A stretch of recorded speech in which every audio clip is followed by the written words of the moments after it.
Sights of Moscow. Every tourist who goes to Russia, be sure to visit Moscow. After all, it is not just the Russian capital. This is one of the most beautiful cities in the world, which gathered a lot of attractions. Moreover, it takes more than one day to visit them all. Of course, you can see them with a guide during a tour. But it is much more interesting to do it yourself, enjoying the beauty of Russian architecture and art. Tretyakov Gallery. Guests of the city and Muscovites get to the Tretyakov Gallery most often by subway. From the station Tretyakovskaya to the gallery walk a few minutes. You can either go through Ordinsky Tupik or along Bolshoi Ordinsky Lane. Both ways lead to the Tretyakov Gallery through Shmeliva Square. In honor of whom the square is named absolutely unclear, because in the center is a strange sculpture, bright and shiny, to Ivan Sergeyevich Shmelev, Russian writer and essayist, is completely unlike. Children really like climbing on it. The bust of the orthodox thinker is probably hidden somewhere in the bushes. The Tretyakov Gallery. Next is the complex of buildings of the Tretyakov Gallery. To get to the main exposition, where most people seek, it is necessary to walk a little ahead along Lavrishinsky Lane. It is impossible to pass by the entrance. Behind the wrought iron fence there is a monument to Pavel Mikhailovich Tretyakov with a tower behind his back, which reminds one of Pushkin's fairy tales. This is the way to the fairy tale, the realm of picture worlds, which Pavel Mikhailovich collected all his life, patronizing their creators. On weekends and holidays there is a long queue down the alley. By the way, if you go from the metro station further along Klementovsky Lane in the direction of Pyatnitskaya Street, there are enough pubs for every taste and purse. State Museum of Fine Arts. All the treasures of this museum have long and repeatedly been described in the most colorful terms. You can admire them in numerous publications, books, magazines or newspapers. It is even possible to walk through the halls virtually because there are such resources on the internet. But the old truth, that it is better to see once than hear 100 times, is complemented here by the fact that to see it at least once, but with your own eyes. After all, the difference is enormous and it is impossible to describe it in words. A State Museum of Fine Arts. You can see paintings and sculptures by famous artists and sculptors. Touched by the beauty, the daily needs cannot be forgotten. The exposition is very large. And even just to walk around it, not stopping at something in detail, pretty tedious. Quite prosaically one wants to have a rest and a bite to eat. And if nearby restaurants and bars seem a bit expensive, then the crown of fast food is affordable to everyone. Bolshaya Ordinka Street. Many tourists are united by one goal of the trip, to get to the Moscow Operetta. The way there is through Red Square. And to the Red Square there is a direct road on Bolshaya Ordinka through Moskvoretsky Bridge. This street is quite famous. The song on Ordinka is on the tip of my tongue. But there are no fountains in that part of the street. But it's rich in architectural monuments, as all of old Moscow. House number 17 is famous for the fact that Anna Akhmatova stayed there with writer Ardov. Moreover, she has been here several times during her visits to Moscow. And even met there with Marina Tsveteva. The names of these poets are known even to the least educated citizens. When you read the memorial plaque you have an indescribable feeling of touching history. And there is a monument to Anna Akhmatova in the yard of the building. Moskvoretsky Bridge. Bolshaya Ordinka terminates at the Mali Moskvoretsky Bridge and smoothly passes into the Bolshoi Bridge. After passing the depressing Vododvodny Canal, you reach the vast expanse of the Moskva River. A wonderful view of the Kremlin opens up.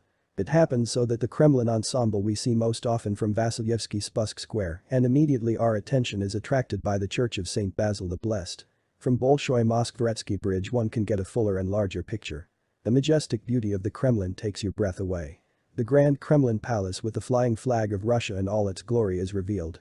Popiers of churches burn in gold. Dormishan Cathedral, the Archangel Cathedral, the bell tower of Ivan the Great. Kremlin towers stand guard, starting with Beklemishevskaya Tower, the closest, which seems to be the highest from this vantage point. Endless boats are passing by. The Moskvoretsky Bridge is long, and you can admire it while you're walking. It was on this bridge that in Soviet times the German kamikaze Matthias Rust landed, and after galloping down Vasilyevsky Spussk, he went straight to St. Basil's Cathedral by plane. By the same route anyone can get to Red Square, and in a much less extreme way, on foot. Kremlin. Kremlin is the main spiritual and political complex of Russia. More than 1 million tourists come here every year. It is located in the heart of the Russian capital. The powerful walls and towers seem to stand in this form for several centuries to come. But they have already endured for 5 centuries. True, during that time they were reconstructed several times. The walls and towers were built in the 16th century. The length of all the walls is 20 to 35 meters. Their height varies from 5 to 19 meters. From above you can see that the walls form an irregular triangle. Along them are towers with a total of 20 units. 3 of the towers are round and the other 17 are square. The highest one is Trinity Tower, which is 80 meters long. There are also small temples with golden roofs and elegant palaces. All these architectural structures form an incredibly beautiful ensemble. Red Square. Every time you are in Moscow and visit the main square of the country, you find some new formation on it. It's either a skating rink, or a suitcase, or a field of flowers. And this majestic, ancient, eerie, but beautiful place lately is looking more and more like a cheap popular print. Perhaps the heart of the country should arouse delight and awe in guests and hosts, but it increasingly causes bewilderment and sometimes shame. This is a lyrical digression. Red Square, in fact, the St. Basil's Cathedral, the Spasskaya Tower with its famous chimes, even the Kremlin wall itself with its huge figurative cogs, are worthy of a closer look. Leaving Red Square through the arches of the Voskresensky Gate, we pass the Historical Museum on the right and the Kazan Cathedral on the left. St. Basil's Cathedral. Once in Moscow, it is impossible to pass by St. Basil's Cathedral. After all, this temple is one of the most famous monuments of architecture in Russia. Seeing the cathedral with poppies, one more beautiful than the other, every visiting foreigner enthusiastically exclaims, "What beauty!" It is so large, beautiful, and majestic standing on Red Square, and it draws the eye to itself. The temple survived even during the Soviet period, when most churches were destroyed. There is even a historical tale. It is believed that Kaganovich, restoring Red Square, presented a project according to which it was necessary to demolish the temple. But Stalin sternly told him, "Put it back." It is not known if this was in fact the case, but the cathedral survived into the 20th century and even it has been restored many times. The worship process was restored in 1990. So you can not only admire the beauty of the building, but also listen to the intoxicating ringing of the bells. Assumption Cathedral. This is one of the main shrines in the Russian Federation. It is located in the center of Moscow, on the territory of the Kremlin. In the past, the Cathedral of the Assumption was the spiritual and political center of Russia. Emperors were crowned here, princes were crowned for kingship. It was built in 1326 by St. Peter. But in 1472 Ivan III decided to reconstruct it. The temple was dismantled to its foundation and built anew. This time the construction was conducted under the direction of the Italian architect Aristotele Fioravanti. During the war with the French, in 1812, the cathedral was looted. During the Soviet period, the temple was turned into a museum and divine service was not resumed until 1990. Archangel Cathedral. Archangel Cathedral, which is located in the Kremlin, was built for 4 years, 1505 to 1508. Earlier in its place there was a white stone church, which was badly damaged in 1450 because of a lightning. Ivan III hired an Italian architect to build a new church for him. The prince did not live to see the end of the construction, so he was buried in the territory of the building. It is supposed that some fragments of the old building were nevertheless preserved. Archangel Cathedral in 1812, when Moscow was burning, the cathedral was severely damaged. Some destruction also occurred during the shelling of the Kremlin in 1917. A year later it was closed, as were the other sacred buildings. A museum was opened in the temple in 1950, but its restoration did not begin until 20 years later. Currently, the Archangel Cathedral remains a museum, but on some holidays, worship services are held in it. Bell Tower of Ivan the Great. The church was built in 1508 in memory of the deceased Tsar Ivan III. In 1532 a belfry was added to it and in 1600 an additional cylindrical tier. At that time, the bell tower was the tallest building in Russia, reaching 81 meters in height. In 1812 both annexes were destroyed. Only the bell tower survived, but it was removed from the cross, which has not been found to this day. The building is now a museum. Armory Chamber. It is a part of the Grand Kremlin Palace complex. Built in 1851. Here you can see precious objects, which for centuries were kept in the royal treasury. Some of them were created by Kremlin masters, the others were received as gifts from other states.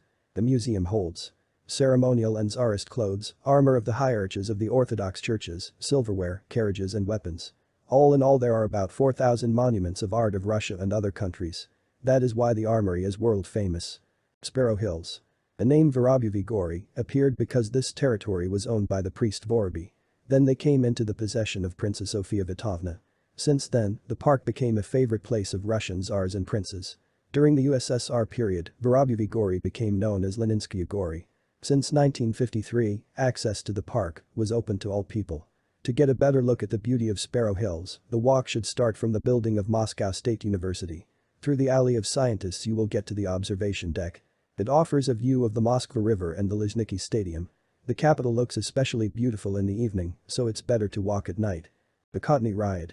In front of us is Manizhnaya Square with the cupola of the underground shopping center Kotny Riad. Its contents may be of interest to those visitors and guests of the capital who feel a bit shopaholic.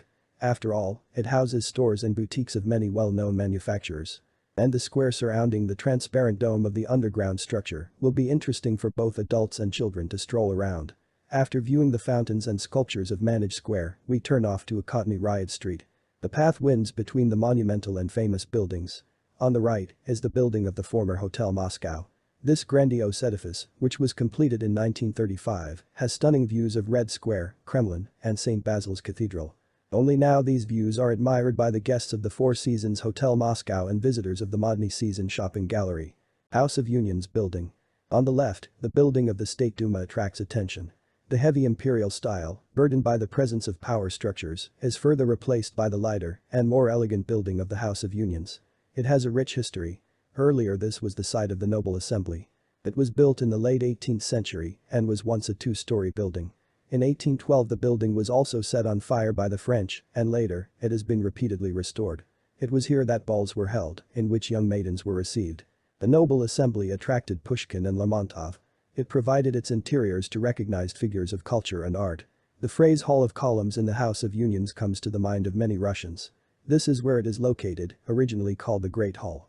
The 28 Corinthian columns and the large crystal chandelier suspended between them did not impede its excellent acoustics. Tchaikovsky and Strauss, Scriabin and Rachmaninoff appreciated it. F.I. Chelyapin's inimitable singing was heard here. The building stands on the corner of a Cockney Riot and Bolshaya Dmitrovka streets. Along it we turn left. Novodevichy Monastery. Built in 1524 by Prince Vladimir the Great. This is a women's monastery, the cloister of the Virgin Mary Hodegetria. It used to be considered the most noble and richest monastery in all Russia. Here came only rich women who during the Tanjur donated various jewelry. It is located 3 kilometers from the Kremlin. There is an incredible view of the Moskva River. In 1812, it almost burned down. However, the fire, ignited by the retreating French, was extinguished in time. In 1922 a museum was opened here, which is still open. Patriarchal Ponds. This is a favorite place for walks of most tourists and residents of the capital. This is where Berlioz and Ivan the Homeless met Voland in Bulgakov's novel The Master and Margarita. Vladimir Mayakovsky and Lyudmila Gurchenko lived in the vicinity of Patriarch Ponds. Until the 20th century the territory wasn't inhabited by people and was called Goat Swamp. In 2003, the reconstruction of the Patriarch Ponds was done. The pond has been cleaned by putting fish in it, new trees have been planted. The area is now a cultural heritage of the country. RAMT. Now Bolshaya Dmitrovka is a pedestrian street with a number of benches in the middle. On the right is the entrance to the Titrolnaya metro. Then, in a line of various stores, it's hard to catch a glimpse of the posters of the RAMT, Russian Academic Youth Theater. It evolved from the Moscow Theater for Children, which in 1921 was organized by Natalia Sats and later reorganized as the Central Theater for Children. Among the actors serving in this theater were the Veselkin family led by Alexei, Elena Galabina, Vyacheslav Grishechkin, Yuri Grigoriev, Peter Krasilov, Alexander Ragulin, Anna Taratukina, Nelly Uvarova. New stage of the Bolshoi Theater. Bolshaya Dmitrovka 4 Halves is the new stage of the Bolshoi Theater, located in a building that used to be an apartment building in the early 20th century. At the end of that century, the redevelopment of the old buildings with communal apartments began, and the beginning of the 21st century was marked by the premiere of the opera The Snow Maiden by Rimsky-Korsakov on the new stage. On the right, just after the House of Unions, across the short St. George's Lane, the new Manoj offers exhibitions of various directions. The beginning of the exhibition activities of the former St. George's Power Plant building was in December 1908, where, as part of the second electrotechnical meeting, a sensation was Popov's wireless telegraph, which many people came to see. Since then, the premises have been increasingly used as garages. But at the end of the 20th century, they regained their status as an exhibition hall. Building of the Moscow Operetta. After examining the announcements of the ongoing and upcoming exhibitions, one's gaze is directed to the opposite side of the street and the building of the Moscow Operetta immediately appears before one. At various times such famous artists as Tatyana Shmyga, Taija Sanina, S.M. Anikiyev, G.M. Aaron played and sang here. Even now you can enjoy the performances, which for many years are going with unchanging success. The premiere of the operetta Silva, for example, took place in 1941. The audiences treated to Fanfan the Tulip and Mr. X, Bad and Cinderella. In addition, the musical Notre Dame de Paris and Romeo and Juliet were once performed here with great success. And now the same performers are presenting the triumphant Monte Cristo and the highly successful Count Orlov. These musicals were invented and staged in Russia by their own efforts and by their own talent. Moscow Operetta offers to see and listen to both classical productions and works by modern, talented Russian composers and performers. So, Moscow should not be visited passing through. It is necessary to stay here at least for a few days to enjoy the beauty of the wonderful city. Moreover, beautiful is not only the sights, but the whole capital in general.